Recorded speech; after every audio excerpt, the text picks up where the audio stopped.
Ndoza mulaba lwaki ensonga eno tetwagala kugivaako. Tudde ku bino ebirala tubuukire kiri tukyali ku nsonga eno kubanga nkulu. Abantu baffe bawambibwa bayisibwa bubi n'ebiri ekitale munnaye tulina obyogera abantu bano we must name and shame. Kati oyo simanya kitenje ani erinnya eryo kati bw'anaawulira nti tumutegedde abba ssente z'abasibi kusookera ddala mubasibidde bwereere ne mubatulugunya n'akasente kaabwe ne mukabba mwe mumega ne muluma. Kati bwe tumwogerako ajja kubeera careful. Ngenda kuyita omuwala Shamim Nabakooza ono naye yawambibwa eventually ne bamutwala ekigo naye mu ddakiika 2 agenda tunyumizaamu. Bankoonako emabega kubanga nali ntunudde maaso kati oli yajja nankoonako nangamba jangu tugende. Ne mubuuza ontwala wa. Kye yakola ngamba bugambi jangu ojja binnyonnyolera wa ku poliisi. We twatuka ku poliisi ku CPS ne banyingiza mu ofiisi ofiisi emu. Mwalimu omusajja nga yambadde leeya nga bali babiri naye bankuba nga bambuuza emitwalo 5. Twawulidde abanupu mugaba emitwalo 5. Emitwalo 5 galiwa ne banzijako essimu ne bakeberemu ezo ssente nga temuli. Ne bankuba batuuni mu mutwe ne bankuba batuuni kuno ku magulu buli we basanze. Kati oyo omusajja omu n'agamba munne mutwale ne tufuluma nabo bonna ne bavaamu mwe baali. Kati omu n'ankuba oluyi nyamala ne bantwala mu goddawuni wansi. Awo olwavaawo ne batutwala mu kooti kwe kututwala ekigo. Naye embeera eri ekigo baganda bange tosobola kukkiriza mwana wa munno naddala omuwala kugendayo. Embeera mbi nnyo, teri mazzi, teri paadi, teri ddagala ne bw'olwala. Ate ffe twagenda otuukayo abamu nga olwedde babagambye dda abanupu bajja. Twayisibwa mu mbeera enzibu ennyo omuli embooko eri ekigo. Buli kyokola mbooko. Buli kyokola bw'okomplainingako oli mulwadde ezo mbooko. Eddagala teri ddagala. We balawo basabye nnyo eddagala ng'okwejjako nga bakuwa panado. Nalwalira eyo omusujja ne gunnuma, omutwe ne gunnuma, baali bakamala okugukuba naye nga ne bw'osaba eddagala teri ddagala. Teri mazzi. Obeera mu lugoye olu mande ku mande. Lw'ofunye ku mazzi olw'olumu wegazze n'oyoza n'olwambala nga lubisi. Embeera nzibu nnyo gye tuyitamu. Teri mmere, bakuwa akamere bwe kati ate nga naye ekaawa tosobola kugirya. Emmere ekaawa, enva zonnyini zikaawa, tosobola kuzirya. Bwe omufunawo ku lunaku ng'olw'amasimu, afande n'abawa amasimu buli omu osobola okukubira n'okukubire ku maamawo akuweerezeeyo 2 kuba tebakkiriza mmere. Naye ne ssente ezo tezituuka. Afande oba alayika yazisigaza kuba ziyita ku simu ye. Tezituuka. Ogezaako omugambako akambuwala bukambuwazi. Ne tweyanziza nnyo, tweyanze buli alina kye yakoze. Beera muvumu oyogere ebigambo ebyo. Gwani omwana gwe baawamba wa myaka ebyo. Basebo ne banyabo. Nange olwaliro osobodde okuvaayo ng'omuzadde alumirirwa omwana we. Nze amannya gange nze Akim Stella Amuleetwe. Twagatibwa naye taata w'oyo omwana eyabuze.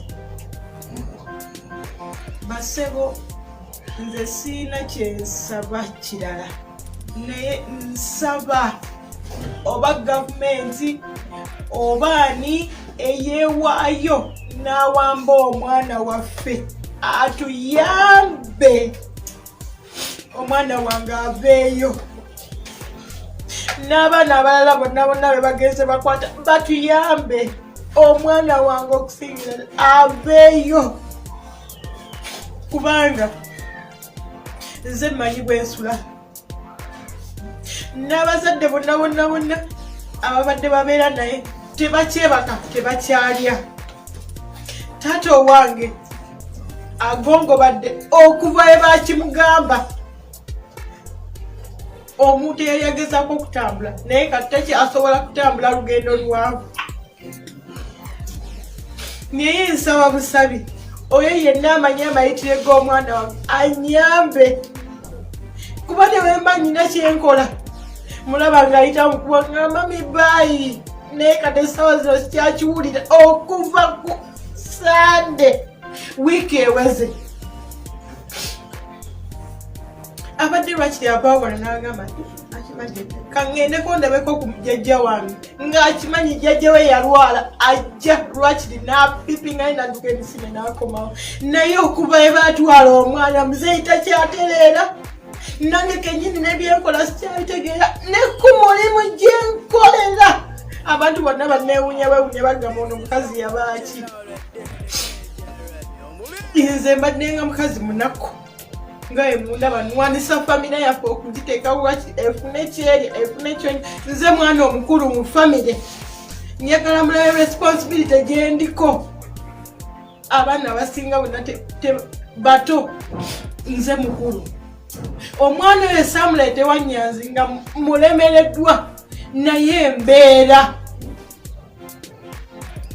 Baali bamaze emyezi 3 nga batubanja ennyumba ng'omusajja yatuggyako amabaati ku nnyumba. Happy y'engeri gye yajjamu ewa Nyanzi.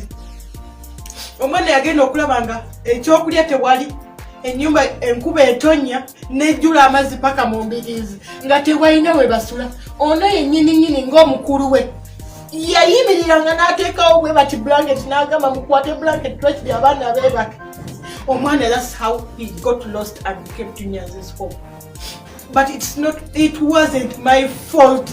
Okwata omwana ne mugaba, tewali muzadde asobola kugaba mwana we nga simbeera. Naye kyonna kyensaba abaana bo kitaabwe yabaleka kugaba. Nsiitaanye amagulu okuva waggulu paka ku mutwe. Yandika nina olubuto lwe omwana dirira asembayo nga wa myezi 4 mu lubuto. Nentuuka omuzala nga talina yadde n'akawera akamubikkako. Naye nensobola okukuza abaana okutuuka we batuuse. Ddala waliwo omuntu agaba omwana we newawanga omulalu tasobola kugaba mwana we. Nze nkeera ku makyene nga omwana wange anyhow saamugaba nga njagala naye mbeera. Naye oyo omuntu yenna amanyi nti omwana yamulina atuyambe abeeyo lwakiri atulagira amayitire g'omwana agali nti aliwo. Naye bano batugamba nti munnange omulambo guugwo tetujja gugaana kuba gwange musayi gwange. Bassebo ne bannyabo bonna abalumirira eggwanga n'abalumirira abaana ba Uganda munyambe mubeeyo mufungize nga nange bwenfungiza tunoonye omwana wange. Ekyokugamba nti nno ali awo ayinza okubanga bagamba nti abaana abatasomye. Nze owange ne weyandibadde teyasomye naye ekikulu nga mulamu ali anywa kubanga mmanya nti nno n'abatasomye mu ggwanga mwebali. Nze nafuna chance muzadde wange yali akyalina ku ssente n'anteeka mu ssomero nangaasoma naye okwewagula kwe neewagula neziruka n'omusajja ku myaka 14 after completing my senior 4. I left even the papers at school and I left with this guy. Thinking that maybe good life is in front. But now I can't realize it because I know that I failed. I failed from the bottom of my heart. I destroyed myself. But that's none. I just beg anyone who is out there who thinks and who believes in Ugandan children, please can you bring my child out? Because even me, I'm going to get sick. Already I'm sick because I've completed like a full week, no eating, no drinking. I'm fasting over my child, please. The other thing, I thank Mr. Nyans, and I thank a wife of looking after my son, bringing out the boy, because I didn't think that he would even reach that much as he is. This is a boy who is sick. This boy is sick. At 3 months, we were admitted at Mara Hospital. We thought that the boy will get mad. At 3 months. For me, I was thinking that the boy will get mad. I was admitted in Mara Hospital for 3 good months. Nga bamukuba quinini day and night. This is a boy, even Aunt Majo knows that. There is a day when he sent the boy back and told him that go and ask your mother, which kind of sickness do you have in your body? This is a boy you can't wake up very early in the morning. When it's drizzling or anything or kind of wind, he can't come out. Because he will be like somebody whom they are choking the boy. He can't be stable. The other thing, he has a broken arm. And I don't know whether, if by not God's grace, I think that the boy will come back with his arm. When it's just, we went in Mulago Hospital. They asked for 2 million for just doing surgery on that arm. I completed 6 months in Mulago. By the time I went back for work, the Indian told me, Stella, go out. Get out and go. You have no work here. Because you can't tell us that your child is sick. All the time sick. Go out of my house. Nebangoba we batyo kumulimu. Nenkomawo nentule waka. Natunula emabega ne maaso nga sina nyamba. Nesa zilo wekuli anti omwana wange bamuwange ddala bo basuubira nze nnina okubeeramu na mutima ki. Ngezezaako okubeeramu n'omutima ogw'abantu naye kati bagenda bagwonoonera ddala bagufuulira ddala ekitali kyo. Nze nsembeza buli muntu naye simanyi lwaki nze wenfuna ebizibu tewali asobola kunsembeza.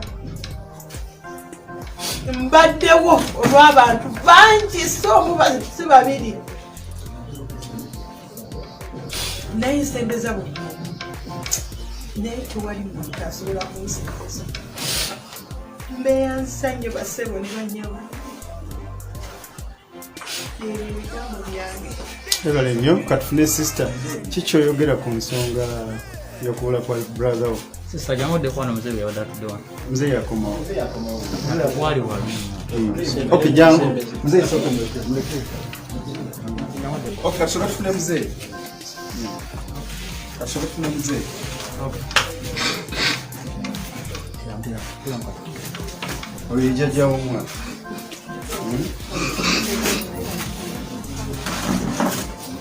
Mzee gwe obulira otya kuva okwambibwa kwa muzukulu era gwanise.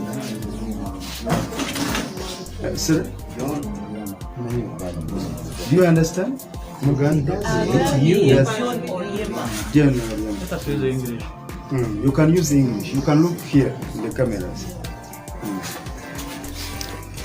How would you feel over the abduction of your grandson? That's why I say she big. But you as a person, how would you feel?